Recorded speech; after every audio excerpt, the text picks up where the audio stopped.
একেবারে একটা মানে এই এতগুলো কথার মধ্যে একটা জায়গা বলছে যে মানে হাদির যারা শত্রু ছিল উনি একটা মানে মন্তব্য করেছেন যে পতিত ফেসিস্ট তাকে সহযোগিতা করেছে, মানে যেহেতু ভারতে অবস্থান নেওয়ার কথা একটা এসছে তারা অবস্থানে। আমি যেটা দেখি হাদির যারা শত্রু পতিত ফেসিস্ট এবং ইন্ডিয়া, বিএনপিরও কিন্তু তারা পরীক্ষিত শত্রু দীর্ঘদিন থেকে। অনেকেই মনে করে যে বিএনপি এতদিন ক্ষমতায় আসতে পারেনি, প্রতিবেশী রাষ্ট্র তাকে মেনে নেয়নি। এক। দুই নম্বর, জিয়াউর রহমানের হত্যার সঙ্গে অনেকে সন্দেহ করে যে প্রতিবেশী রাষ্ট্রের সহযোগিতা ছিল, অনেকেই সন্দেহ করে। আমি বলি যে হাদির যারা শত্রু তারা বিএনপির শত্রু, এটা সাদা চোখেই বোঝা যাচ্ছে। কিন্তু হঠাৎ করে হাদি এবং বিএনপি দুই দিকে চলে যাচ্ছে বলে একটা অভিযোগ আসতেছে। না দেখেন, প্রথমে আমার মনে হয় ব্যারিস্টার সাহেবের একটা জিনিস ক্লিয়ারিফাই করা দরকার।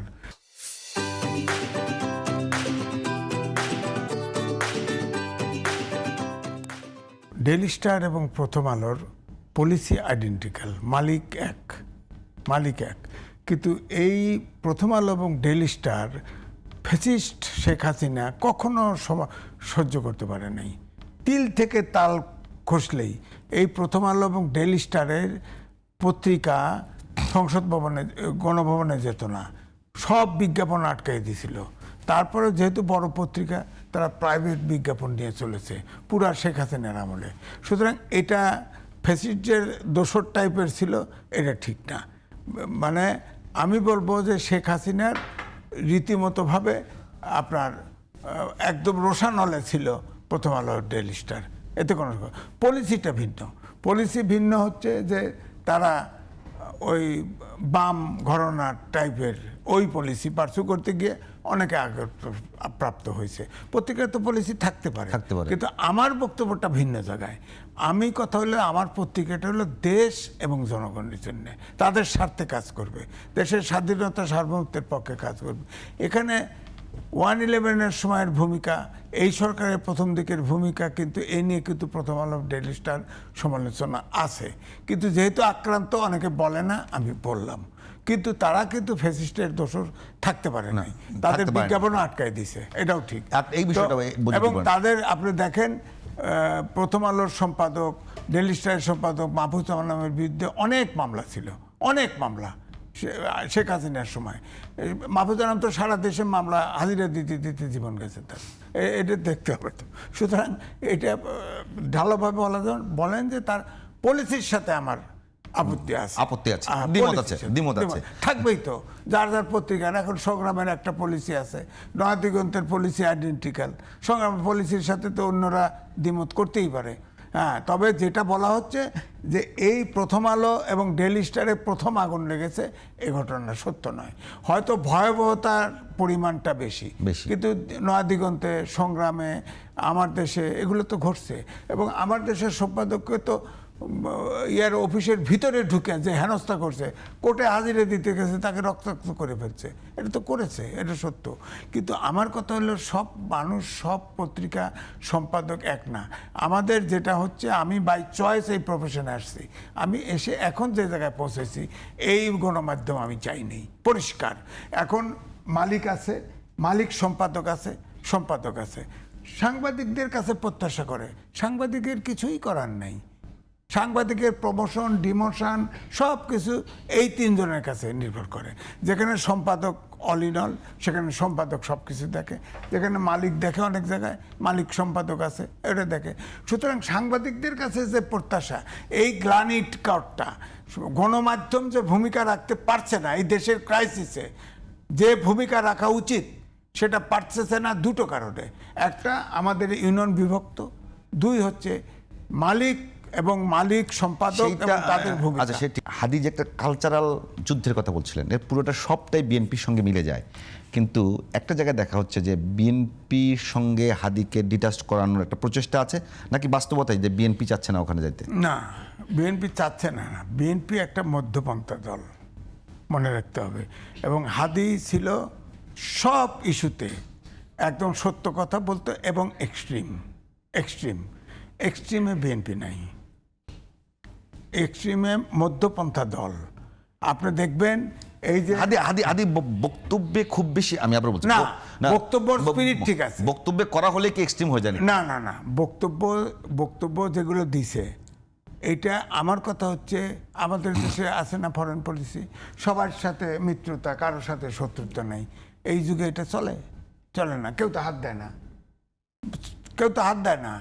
আপনার সবাই ভারতের সাথে মিত্রতা, দোস্তি চলবে? এটা তো আদান প্রদানের, আমার দেশ স্বাধীন দেশ, আমার বোঝাপড়ার ভিতর দিয়ে চলবে। আমি তো ছাড় দিলে হবে না। তো সবার সাথে মিত্রতা, কারোর সাথে শত্রুতা নাই, এটা তো এখনও পার্সু করে, এই সরকারও পার্সু করে। হ্যাঁ, তো সবাই পার্সু করে, ওটা কেউ হাত দেয় না। আপনার সংস্কার হয়েছে, ওটা হাত দিছে? দেয় নাই তো, দেয় না। এটা একটা মেকি খেলা। আমার কথা হচ্ছে যে হাদি, বিএনপি একটা মধ্যপন্থী দল। হাদি যেগুলো করছে তার জানাজার থেকে শুরু করে সব জায়গায় তাদের অংশগ্রহণ আছে, দিস মাস, এটা ঠিক। তাকে তো ডিনাই করে নাই, তাকে তো ক্রিটিসাইজও করে নাই। হাদির, আমি বলি হাদির জানাজায় যে লোকজনের যে অংশগ্রহণ, হাদির যে জনপ্রিয়তা, সেটা কি হাদির জন্য না হাদির আদর্শের জন্য? এটা একটা ইমোশন। আপনি মনে করেন হাদি যেভাবে মৃত্যুবরণ করেছে, যেভাবে সে স্পষ্টভাষী ছিল, প্রত্যেকটা লোকের হৃদয় সে ইয়ে করেছে, হৃদয়ে সে দাগা করে নিছে।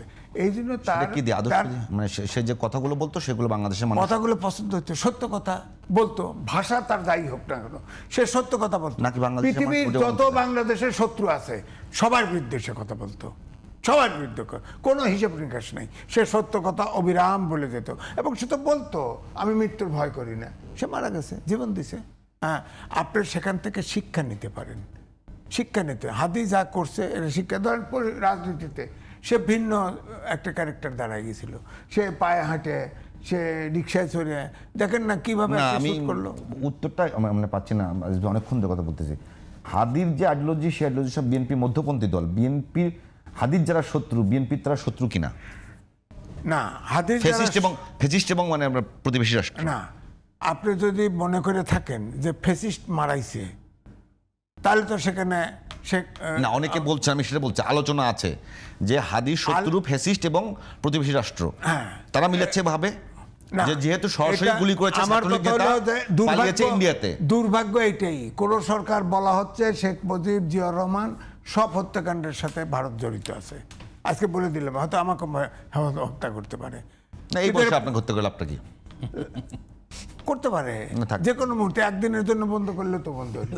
তো আপনি বলেন তো কোনো সরকার তদন্ত করছে, বার করছে? এটা বার করে না, জীবনেও বাড়াবে না। এই যে হাদি মারা গেছে, হাদিকে হত্যা করা হয়েছে, এটা জীবনেও বাড়াবে না। আপনি খেয়াল করে রাখেন, আমি ছোট মানুষ বলছি, কারণ হাদিকে যেভাবে হত্যা করেছে, রাশেদ বলেছে 50 জনকে টার্গেট কিলিং করা হবে। টার্গেট কিলিং মানে এখান থেকেই ডাউট করা যায় ভারত এবং ফ্যাসিস্ট এখানে জড়িত থাকতে পারে, কিন্তু প্রমাণ তো নাই, প্রমাণ তো সরকার করতে হবে। সেখানে আমার বক্তব্য হচ্ছে যে বিএনপি একটা মধ্যপন্থা দল, বিএনপি তো সব ডাইরেক্ট বলতে পারবে না। হাদি যেভাবে বলেছে বিএনপি তো সেইভাবে বলতে পারবে না, ইভেন জামাতও বলবে না। আজকেও তো জামাতের আমির বলছে যে ভারত আমাদের শত্রু নয়, হ্যাঁ, তাদের সাথে বোঝাপড়ার সম্পর্ক। হ্যাঁ, আমি তাই বলি, ভারতের সাথে সবাই প্রতিবেশী, ধাক্কা দিলে তো সরতে পারবে না। আমার কথা হলে, আমার যে দাবি, আমি যেমন বরাবরই বলি যে আপনি ট্যারিফ নন ট্যারিফ ব্যারিয়ার দিয়ে বাংলাদেশের পণ্য সব আটকায় দিয়েছেন। কেন? আমার তো দেশে প্রোডাকশন কম, অল্প প্রোডাকশন। আমি তো আগরতলা গেছি, আসামে গেছি, আপনার RFL বিজ্ঞাপন হয়ে যায়, RFL, প্রাণ, এদের পণ্য হটকেক, আপনি যেতে দেন না, অথচ তাদের পণ্য সব আসতেছে ইন্ডিয়ান মার্কেট, বাংলাদেশ মার্কেট, 18 কোটি লোকের মার্কেট দখল করে আছে। আমার করে ওপেন প্রতিযোগিতা ছেড়ে দেন, আমরা ছোট দেশ, অল্প উৎপাদন করব, আমরা হেরে যাব, সমস্যা নেই, তাদের লাভ হবে। কিন্তু তারা আমাদের পণ্য সব ব্যারিয়ার দিয়ে আটকায় দেয়। আপনি ধরেন 30টা চুক্তি হয়েছে এবং সমঝোতা সহ, শেখ হাসিনা সহ, সব ভারতের অনুকূলে। এই সরকার একটা রিভিউ করছে, করে নাই তো।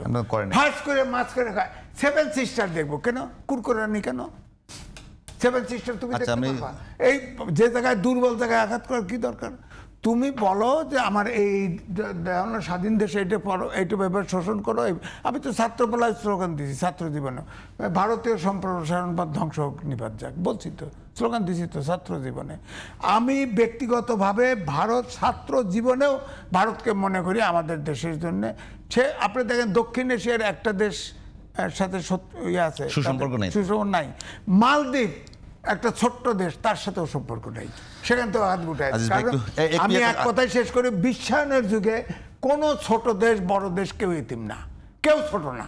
এই ভাবনা যে করে সেই হচ্ছে পরাশক্তি, তাকেই রুখতে হবে।